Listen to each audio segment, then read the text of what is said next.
I made this for all young men. So if you have a son, or there's a young guy you know, or if you're a young guy yourself, this is the knowledge that you're only going to learn the hard way.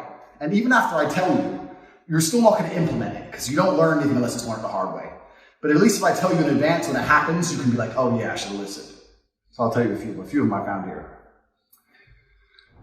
Young kings, how good are you on your worst day? Are you good enough on your worst day to beat your opponent on their best day? This is the key to unlimited success.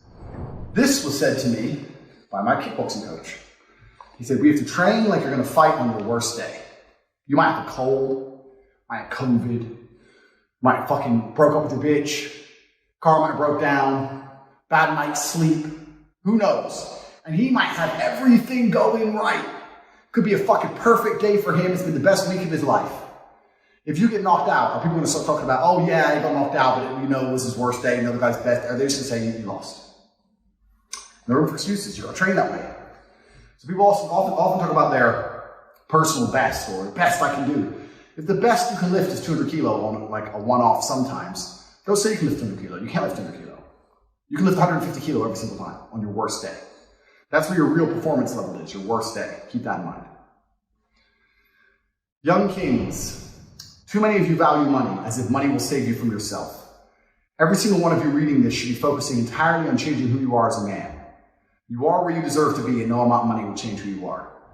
I think I've told this story before. I've told it on a few podcasts. Anyone who watches my podcast will know. I've said this loads of times. Money is an amplifier.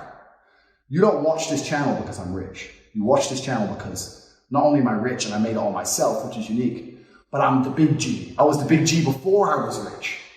Now the money amplifies, right? I was a street dog. Now I got much money, my teeth are bigger. But if I never had any teeth, money ain't gonna change anything. I use this analogy all the time. If you see a Lambo pull up and a dork gets out, you're gonna think he's some super fucking crypto tech dork. He becomes a massive mega dork. If you see a Lambo pull up and a big G gets out, now he's a mob boss. The car amplifies who the person is. It doesn't change who the person is. The car is not going to make the geek a mob boss. It's just going to amplify who he already was. Money's an amplifier. So a lot of you people are out here chasing money. You need to strongly look at who you are as a character in the simulation. I know in the simulation I'm the final boss. You know it. You're fighting the enemies. You walk into the last room. It's tate. You're like, oh, fuck's sake. I'm the final boss in the simulation. I was that before I had money. But you need to look at yourself as a character and decide who you are, and decide if having all of those qualities amplified is going to be a good thing. If you're a little simp for pussy, if you're a little bitch for women, and you get rich, you think you're going to be less of a bitch? You think you're not going to be a playboy? Fuck no. You're going to get taken to the cleaners, my friend. You think because you're going to buy a nice car, and you're going to be the playboy, you're going to be able to tell those bitches to fuck off? Zero.